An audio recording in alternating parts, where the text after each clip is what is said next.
Welcome back to another video. Clocked Out Sports back at it again. Lots and lots to talk about. Z Shaw and Jay. What's up, y'all? What's up?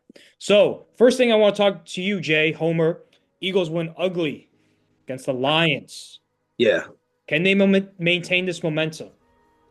Do you mind if I vent real quick, Z? Go ahead. I'll put you on a timer. You got 1 minute. I got a minute. I'll do this in a minute. Okay, I'm just going to say it. I, as an Eagles fan, am absolutely done pretending that the Eagles offense is fine. I'm not sugarcoating it today. I'm not going to say, oh, yeah, the team keeps winning. But no. The offense is a mess. It's sloppy. It's disjointed. It looks like a group project where nobody talked to each other until 5 minutes before it started. I can't. Meanwhile, the defense, they're out there playing paramedic. They're reviving every single week, this team, every single time they play. Now, look, you could win a few games. You can go through half the season with that formula, but it's not sustainable. You cannot limp your way into January and expect to beat actual playoff teams. Not with this offense, not at this level of confusion. No, it's not possible. Now, I'm going to put a huge chunk of this, not at Jalen Hurts' feet, not at A.J. Brown, not Saquon Barkley, not even Nick Sirianni. I'm going to put the most of the blame on Kevin Patullo. All right? Because, listen, it feels like Patullo was coaching with Twitter in one hand and Reddit on the other. It's just like, I think that he's letting this media mindset get into his brain and his offensive game plan to the point where he's trying to force the ball to A.J. Brown, and I think that is going to be our downfall at the end of the day. Now, really, I think that when we go to last week and we talk about how A.J. Brown went on Twitch and said what he said, honestly, I'm starting to agree. This is not sources saying this. He is saying it on Twitch, on social media, in front of everybody. He's calling the offense chaotic. He's openly talking about not getting opportunity. He's making jokes about his fantasy points, and they should drop him.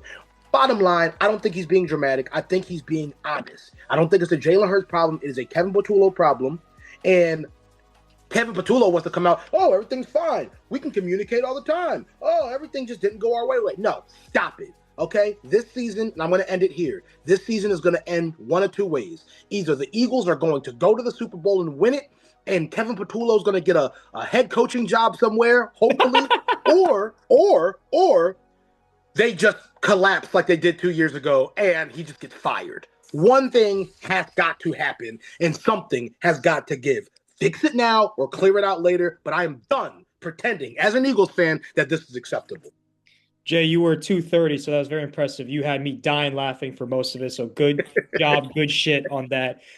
Wow, we agree. Okay, I was not expecting that, Jay, at all. Agreeing on the offense. I'm sick of it. I'm kind of impressed. You're sick of it. I can see that. I can see that. It's all good. I love it. Okay.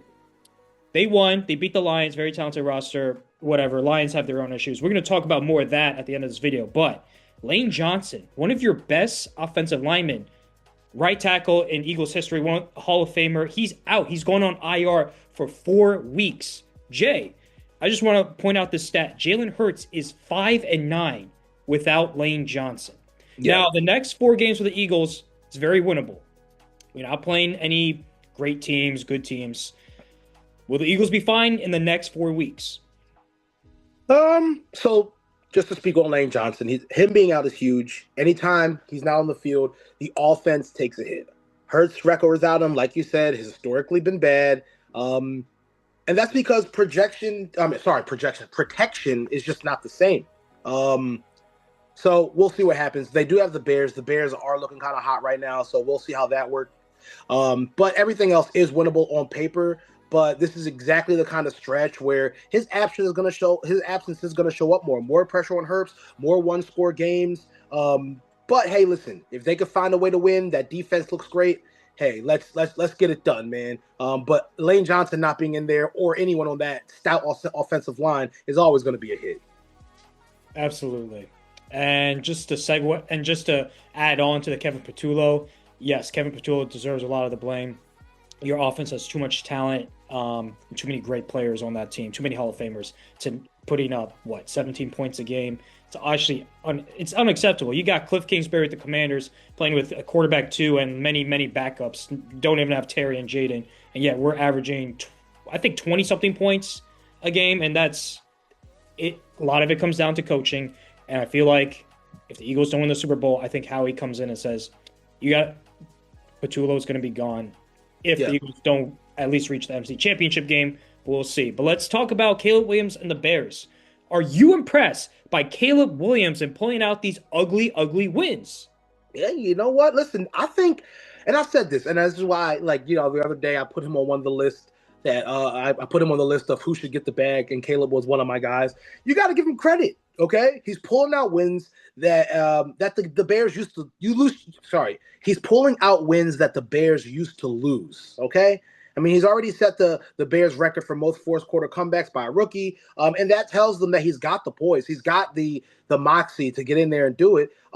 So listen, man, if he stays on an upward trajectory, I think that there's a very bright future for Caleb. And I am impressed. I am impressed because once again, the Bears are one of those teams that a lot of people didn't expect a whole lot from this year. So. Okay, there are reports that Ben Johnson is frustrated based off body language and insider reports. Now, if Caleb, it's too early to pull the plug, in my opinion. But if this keeps up and Caleb doesn't improve, because Caleb is like, he's not like a rhythm and timing guy like Mac Jones, Brock Purdy, or even Jared Goff, because Ben Johnson's system is based off rhythm and timing. If Caleb Williams can't get this together and hit more layups, do you see the Bears moving off Caleb Williams 1 or 2 years down the road if he can't improve that area? Yeah, I mean, I could realistically see that. The Bears isn't like necessarily a super stable franchise or organization. I could see Caleb probably getting frustrated more than the Bears getting frustrated. I could see Caleb just saying, "Hey, you know what? This play calling's abysmal. I can't. Because we know how Caleb was, and he has a little tiny bit of an ego. So I could just see him say, "Hey, this play calling's just not it. Trade me, send me somewhere else." So yeah, I mean, I don't know. I think that I just don't know who would be a suitable replacement. Because I think they have something. I think he has elite traits. All right. Let's talk about some comeback players. Brock Purdy coming back from the turf toe, throwing 3 Tuddies. Jay, this is one of your guys you would give the bag to. So Let's talk about Brock Purdy, man.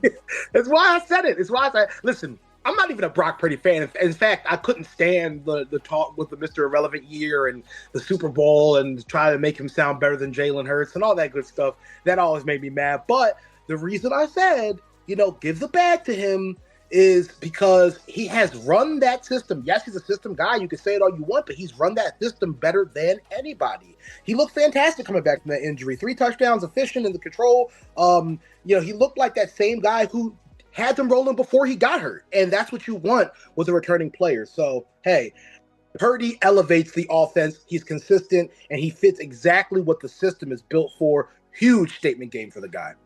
And I just want to point out, Brock Purdy has that connection with George Kittle. George Kittle always plays better with Brock Purdy. That off-the-field chemistry, they go to Warriors games, they go to concerts together. So that connection, that friendship is real. And honestly, people were discussing, is Mac Jones better? Is Brock Purdy better? Well, if the quarterback is tighter with your Hall of Famer tight end, you go with Purdy, even though Purdy's getting paid $50 million a year. Yeah. But, you do what you got to do. Yeah. Let's go. Shedeur Sanders, your guy, making his debut. Well, not the most ideal debut, but he got on the field. And it looks like he's going to be playing next week. So, Jay, I think I know what you're about to say. And let me just say it. Yeah, you know what I'm going to say. You're going to blame Stefanski for not giving Shedeur first-team reps, not putting Shedeur in a position to succeed. I just want to say, I don't think Andrew Berry and Stefanski wanted Shedeur at all. I think the owner wanted Shedeur when he dropped to the 5th round. And then it was like, well, we can't go over the owner. The owner wants him, they want him. Because they drafted Dylan Gabriel in the 3rd round. Why would you draft a quarterback 3rd round and the quarterback 5th round? It doesn't make sense. So definitely the owner comes into play. This is the owner's pick and owner's choice. But with that in mind, what do you think? What do you think of Shedeur playing? So listen, When I heard he was getting in, I wasn't even home. I wasn't watching it. I turned it on after I saw that, Dillon got injured and that Shedeur was coming in. Look, there's no sugarcoating it. Sanders' debut was absolutely rough. The accuracy wasn't there. He looked rushed. He looked bad. It was one of the tougher rookie debuts we've seen in a while. But here's the context. He was 100% unprepared. He was never supposed to play that much. He gets thrown in after the Dillon Gabriel injury, after he's been treated like the 5th-round rookie pick that they made him when he was never supposed to be that in the beginning. And yeah, you can argue that he should have been better and all this, but I think I'm just more interested in seeing what he does next week when he has a full week of prep and gets some reps. That's when you start judging him fairly. Yeah, I agree with you. I think that Stefanski didn't want him, but guess what? That doesn't mean because you don't want a guy that you do everything you can to sabotage him, so that basically what they did was this. Oh, no. He's going to be bad. He's going to be bad. He's going to be bad. They made it, they did everything they could for him to be bad. Then when they threw him in, they were like, oh, see, look, he's bad. Well, of course he's bad. He's had no prep at all. This was his first snap of the entire season besides one series of the preseason, and he's gotten no reps at practice. So with the unstable situation they have there in the Browns, you would think that anybody who's possibly going to be a quarterback over there will get reps. I know it's not typical for a backup quarterback to get first-team reps, but Dillon Gabriel ain't looking so special. So really, the starting job should be up in the air anyway. But hey, man, let me ask you, Shedeur. I hope that next week he does better. You said I'm going to push back a little bit on this segment. So you think Stefanski is sabotaging Shedeur? Just questioning. I think, well, first of all, the Browns organization is horrible. Second of all, I think that to your point, you said Stefanski, you don't even think he wanted Shedeur to begin with. I agree. And that's why I think he kind of, he threw him. It's like throwing someone into a gunfight with no weapon at all. You know what I mean? I don't think he wanted him, but I'm not saying he's sabotaging him right now when he's on the roster, is what I'm saying. Because listen, if Shedeur's the better quarterback, right? It's the owner's pick. If Shedeur's the better quarterback, I think Shedeur would have played. Because listen, coaches got to win at the end of the day. They can't care about stats or anything like that. And what if Stefanski gets fired? This is a $7 million job, one of 32 jobs in America, in the world. If Stefanski gets fired, he's got to move his family out of Cleveland. Kids out of private school, family moving somewhere else where they kind of don't want to, uprooting his family, his wife and his kids. So I don't buy that he's sabotaging Shedeur or the Browns. If he was, look at Belichick. Belichick couldn't even sabotage his own players, right? You know what I mean? Let me give you some examples of why Shedeur should have played better. Yes, I know he's a rookie, but there are instances where Josh Dobbs came into the Vikings, had no practices, and won a game. Baker Mayfield on the Rams. He had no practices and got off the flight, won a Thursday night game or Sunday night game or whatever. Josh Dobbs wasn't a rookie. Neither was Baker Mayfield. You're right. They have more experience, and they're. But do you think Shedeur has more talent than Josh Dobbs? We don't. The problem that I've been saying from the start is we don't know. He hasn't. Do you think? Let me ask you a question. Do you think, in your heart of hearts, that Shedeur Sanders was put in the position to succeed? He was put in a position to be the backup quarterback. Why? Well, you saw he was running backwards a lot, and the Browns prefer Dillon Gabriel. That's what we saw. They picked him third round. Listen, I would take Shedeur because Shedeur has more talent and arm strength. Oh, at least you admit it. That's what I'm saying. It makes no sense. They're not going to admit it. That's their pride. You're telling me that if you're drafting a team, you're going to pick the guy that you think is worse than the guy that you picked after him? No. In terms of talent, yes, Shedeur has more talent, but they think Dillon Gabriel is like Brock Purdy, someone to come in, run the offense, stabilize everything. That's what Dillon Gabriel was brought in for. Maybe like a plug and play kind of bridge quarterback who knows Stefanski's system better than Shedeur. And plus, I think Shedeur, his play style, it doesn't work with Stefanski because Shedeur is athletic, but he's not the most athletic player like Lamar or Josh Allen. So he does run backwards, and I think like Stefanski hates that. So yeah, I mean he does run backwards. But this is something that he's used to because like he had in Colorado, he has zero offensive line here in Cleveland. There's just no offensive line. There's no help. If you look at the film breakdown, I think Brian Baldinger did a film breakdown on it, or maybe it was someone else. But no one's getting open. He can't throw the ball. He can't do anything. He's getting smothered. So, I mean, and he only came in for a half. So, I don't know. Like I said earlier, just give him some reps, give him some practice time, let him get some chemistry, and then we can judge him fairly. Until then, it's like haters were in the wings just waiting for the man to fail before he even got in the game. Then he gets to the game, and they're just like so happy he did bad. Why does everyone want to see Shedeur do so horribly? I don't get it. They hate Dion. It's crazy. I'll say this: Shedeur has bad judgment in terms of like in his draft room. He had, I guess it's not a big deal, but he had legendary, and it's like, are you really gonna crown yourself already? You're not LeBron James, and you're not gonna meet those expectations. He also got 2 tickets driving above 90 during training camp. That shows bad judgment. One is like, what? Jalen Ramsey just got spit on by Jamar Chase. Stop it. But Jamar Chase is that guy, and he can get away with that stuff. Yes, if you're that talented, you can get away. Jalen Carter spit on Dak. He can get away with it. How old are you? How old am I? We're gonna tell. No. I have a point. How old are you? Okay. I won't tell the audience exactly. You don't have to tell how old you are, but like what?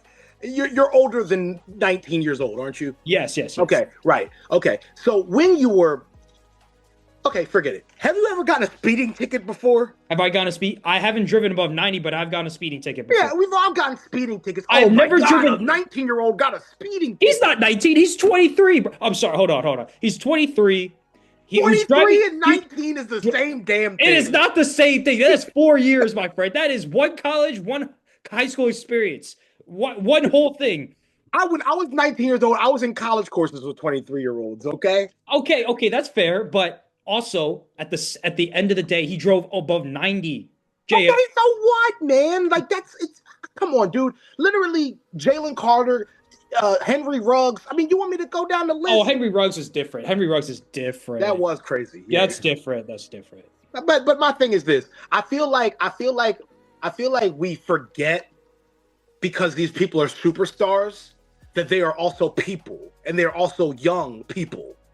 You know what I'm saying? A speeding ticket is not like he got a rape charge. You know what I'm saying? It was 2. It's not the end of the world, but it's like you got 1. It's like, okay, I won't do it again.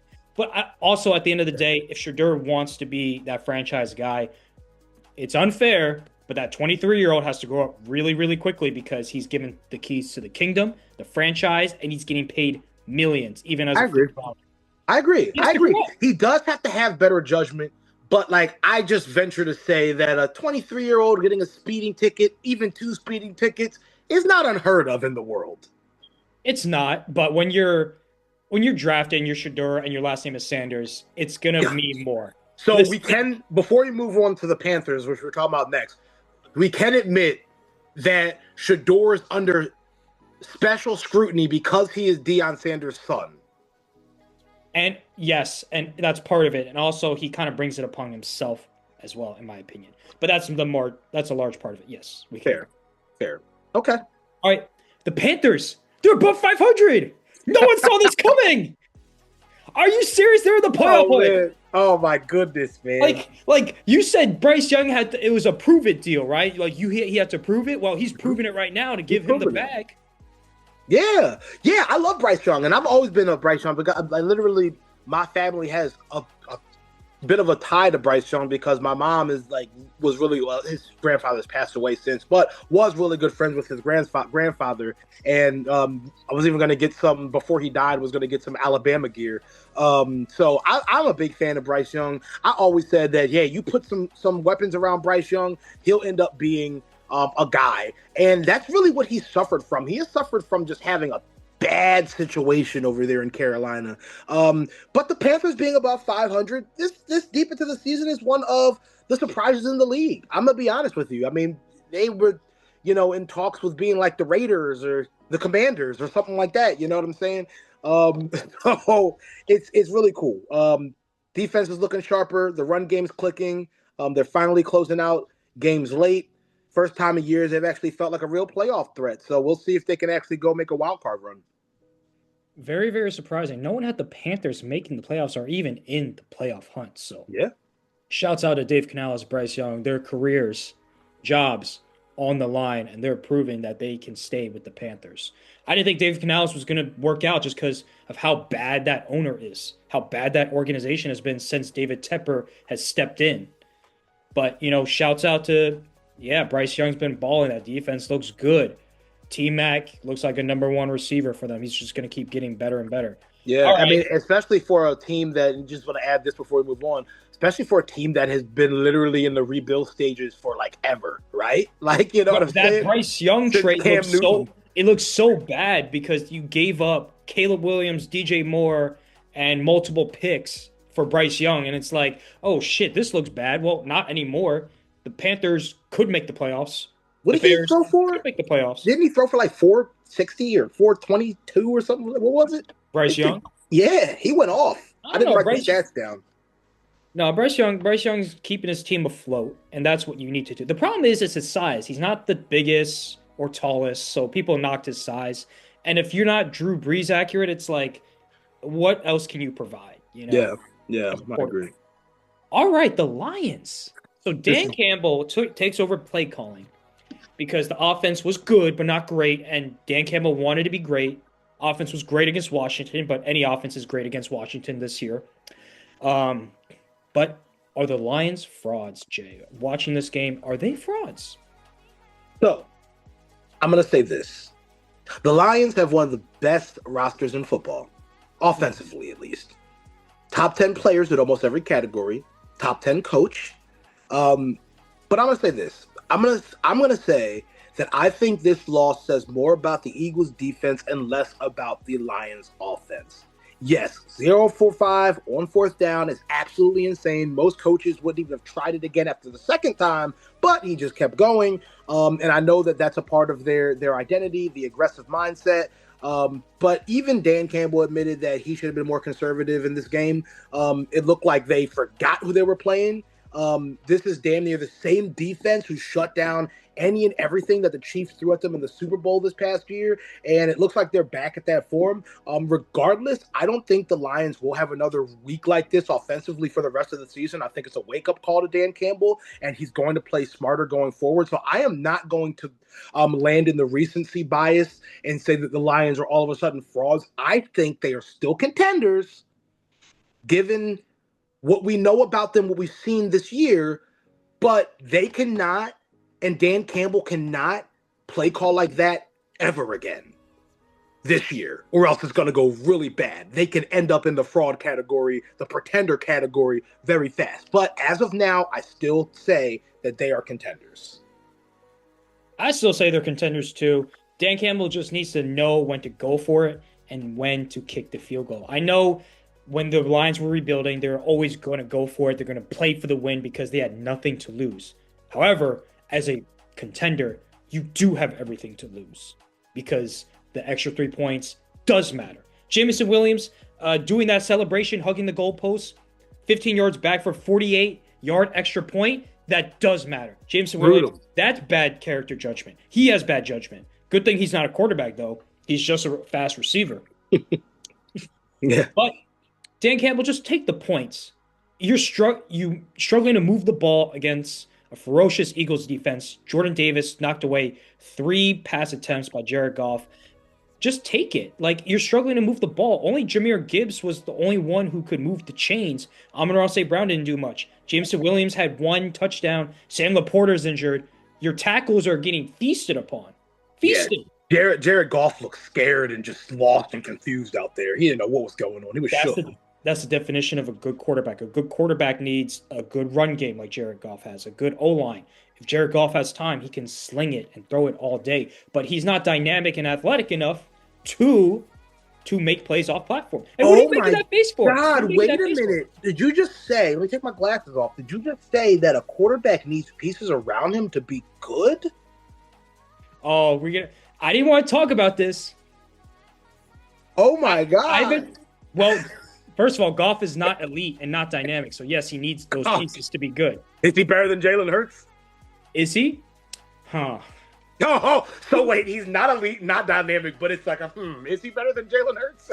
They're both good. They're both good. Jalen's not elite. Good. They're both good, they're both good, not great. Okay. They're in that 10 to 12, maybe top 10-ish, if you want to go there, category. That's what I've always said this. I've never said he's shit. I've never said that. He can't put up points. Listen, but they both can put up points, but not like 6 touchdowns worth by themselves. Yeah, I mean, but listen, I'm gonna be honest with you. So let me just kind of pivot a little bit from that because I know we're running out of time. But I will say this: how about that Eagles defense? I mean, I don't want to talk about it. Good God, man! I haven't seen a performance like that in a while, and. Don't get me like this isn't like the Cowboys did yesterday and beat up on a bad Raiders team. Who's that was like, such a bad game, bro. Such a bad game. It's not like that. Like this is a top offense in the league. So this was a statement performance from our defense and Vic Fangio. I mean, statement. I mean, they have. And if we get through the playoffs this year and make it back to the Super Bowl, it'll be because of the defense, not the offense. Defense wins championships, right? Jordan Davis has developed. Is into a good pass rusher as well instead of just a run stopper. You still have Jalen Carter. Jalen Phillips has sparked that defensive front line. Worth everything we've gave up. Jahai, only a 3rd round pick. What? Just a 3rd round pick. Jahai Campbell is covering the middle of that defense. Zach Bond's covering the sides, which he's more comfortable doing. You still have good safeties. You still have Mitchell and DeJean. And Adoree Jackson played much better than week 1 against the Cowboys where he's getting cooked by CD. Mm-hmm. So I don't want to talk about the Eagles anymore. It's making me sad. I did just get some breaking news. Not breaking news, but Adam Schefter on X just reported that CJ Stroud will be playing against the Colts this week. So he's cleared to go. He's cleared to go. Bad O-line still. I'm still going to take the Colts. Better team. But should we talk about someone who is elite? Josh Allen, 6 tutties for the day against a good Tampa Bay Buccaneers team. Yeah. Any thoughts? Yeah. I mean, listen, it's Josh Allen. Josh going Josh. You know what I'm saying? He's elite. He's the best in the league. Like, how you feel about talking about Jalen Hurts and the Eagles is somehow how I feel about talking about Josh Allen because, like, it's like, yeah, I know he's good. I get it. You just want the ring. Huh? You just want the ring for him. Yeah, I do. That's what I'm saying. I want to see him, if the Eagles don't, if the Eagles make it to the Super Bowl, I'd love to see a Bills versus Eagles Super Bowl. You know what I'm saying? I would, if that happened, it'd probably go Eagles. The Bills roster is not good outside of Josh Allen. So let me just say that about the Bucs, because yes, the Bucs are good, but the Bucs don't have the greatest defense ever. You know what I'm saying? Like, so it's better than the Bills defense. Yeah, that's true. It's not great like the Eagles, the Bucs defense, but it's still good. The Bucs still have a better roster, but it's not on the level like the Lions or the Eagles. They have a better overall roster. I'd say the Bucs. Yeah, against the Bills. Bills have a mid roster at best, bro. Yeah. The Bills are. I don't even know how between they have Dalton Kincaid, right? Like that. Yeah, but he's always injured. So injured. And they got James Cook, who is elite. A good back, but a little inconsistent. This is the first running back Josh Allen has ever had. Yeah, and then they got Josh. Then they have Shakir and Coleman and. No. Coleman was a healthy scratch, bro. He was a healthy scratch last game, bro. Yeah. As a young receiver, that's awful, bro. Yeah. So I don't know, man. I like the Bills. I do. I like Josh Allen. I do.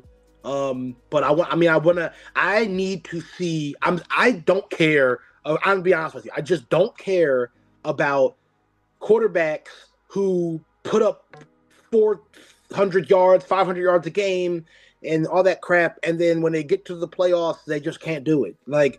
I don't care. I just want to see you do it when it matters. He's got time, man. He's got time. He does. He's got another 4 years to win the Super Bowl in his prime.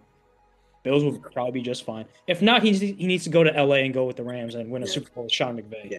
Okay. Wins and rings matter, okay, when you're talking about greatness and GOAT conversations. Stats do too.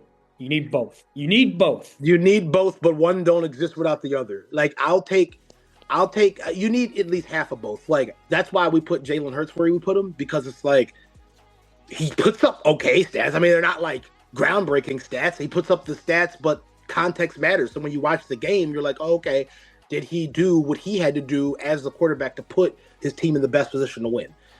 So yeah, we'll see. But I don't know. Stats and wins and rings all matter.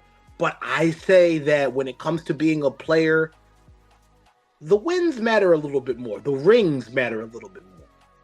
And for City too, because if Jalen Hurts left tomorrow, I still wear this jersey. If Jalen Hurts, this is Saquon. You know, but if Saquon leaves tomorrow, if AJ leaves tomorrow, guess what? I'm not a Jalen Hurts fan. I'm not a Saquon Barkley fan. I'm not an AJ Brown fan. I am an Eagles fan until I die. I don't care if Jayden Daniels came. I'll stop talking shit on Jayden Daniels. He's not going. First of all, he's not going. And I get it. You're talking from a fan perspective. And I get that. Mm-hmm. And as a fan, all you care about is wins. And rings. Yeah. I get it. But we won parade. I'm going to talk about from a GM perspective. And GM perspective, man. Okay, quick thing. I actually want to talk about this. So the Cowboys dominated the Raiders. Blah, blah, blah. They have Pickens. Okay, they still have lots of first-round picks. I think an extra first. And they have Quinn Williams and Kenny Clark. Are the Cowboys in a position to succeed next year with that many picks? Because they don't need a quarterback. They have Dak. They have their weapons. They have their interior defensive line.